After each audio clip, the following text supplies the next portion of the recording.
నేను మీ doctor D Balakrishnan, Ayurveda Vaidyaratna, Sri Kaushik Ayurveda multitherapy hospital, Dilsukhnagar, Hyderabad నుంచి మాట్లాడుతున్నాను. ఈ మధ్యకాలంలో వయసుతో నిమిత్తం లేకుండా, స్త్రీ పురుష భేదం లేకుండా చాలామందికి మోకాళ్ళ నొప్పులు, కీళ్ళ నొప్పులు ఇలాంటివి వస్తున్నాయి. మరి మోకాళ్ళ నొప్పులు ఎందువల్ల వస్తున్నాయి, రావడానికి గల కారణాలు ఏంటి, మరి రాకుండా ముందు జాగ్రత్త చర్యలు ఏమైనా తీసుకోవచ్చా, ఇంకా ఎలాంటి ఆహారం తీసుకోవాలి, ఎలాంటి ఆహారం తీసుకోకూడదు, ఇలాంటి విషయాలన్నింటినీ సవివరంగా సహేతుకంగా ఈ కార్యక్రమం ద్వారా తెలుసుకుందాం. మోకాళ్ళ నొప్పులు ఎందువల్ల వస్తాయి, రావడానికి కారణాలు ఏంటి, లక్షణాలు ఏంటి చూద్దాం. ఫస్ట్ కారణాలు, లక్షణాలు చూద్దాం. కారణాలు చూద్దాం.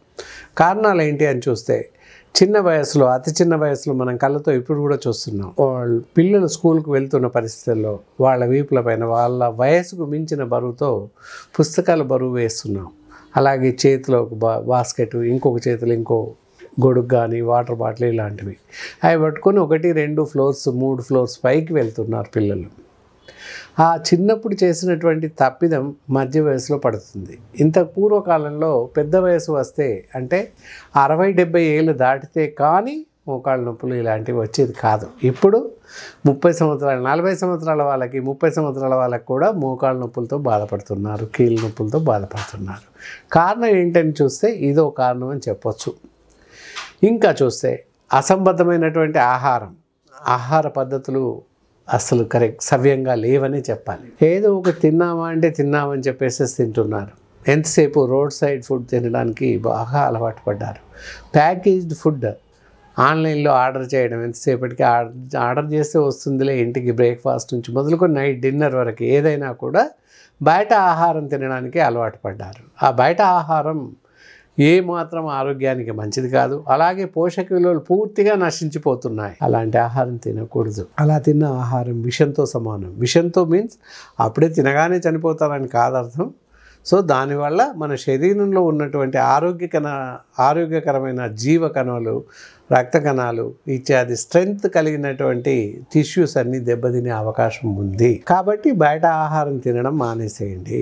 బయట తినేటటువంటి bakery items, pizzas, burgers, noodles, fast food సెంటర్లో దొరికేటటువంటి అన్ని రకాల ఆహార పదార్థాలను పూర్తిగా మానివేయండి. ఇంట్లో నియమిత ప్రకారం మంచి ఆహారం తీసుకోండి, సంతులిత ఆహారం తీసుకోండి, సమయానుకూలంగా భోజనం చేయండి, సమయానుకూలంగా నిద్రించండి. ఇది పద్ధతి.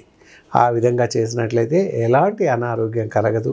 బోన్స్కి, మసిల్స్కి మంచి స్ట్రెంగ్త్ కలుగుతుందని చెప్పొచ్చు. మరి లక్షణాలు ఎలా ఉంటాయి, మోకాళ్ళ నొప్పులు వచ్చాయి అని ఎలా తెలుస్తుంది అని చూసినట్లయితే, మోకాళ్ళ పైన నీ ప్లేస్ ఏదైతే ఉందో వాపుతో కూడిన నొప్పి, అలాగే కొన్ని సందర్భాల్లో మంట కూడా ఉంటుంది.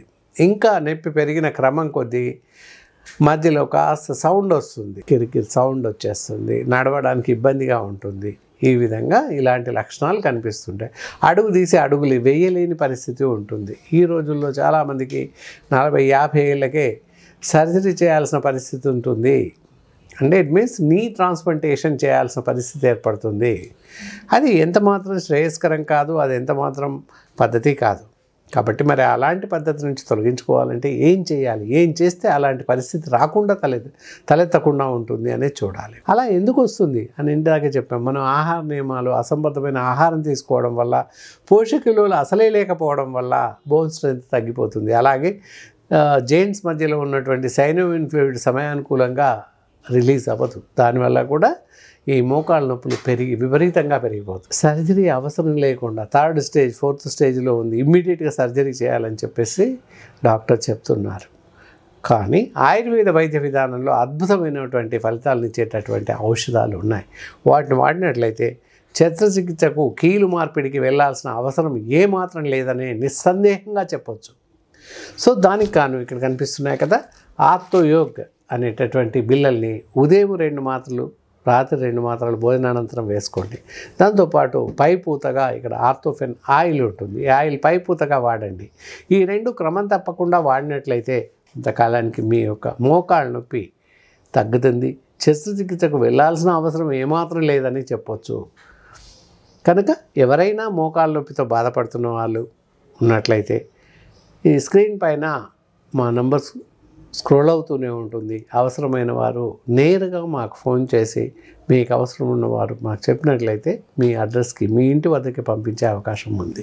ఈ కార్యక్రమం మీకు నచ్చిందని అనుకుంటున్నాను. దీనిపైన మీ అభిప్రాయాలు, సలహాలు ఏవైనా ఉంటే మా ఛానల్కి వాట్సాప్ ద్వారా కానీ ఇలా సందేశాలని, సలహాలని మాకు పంపించవచ్చు.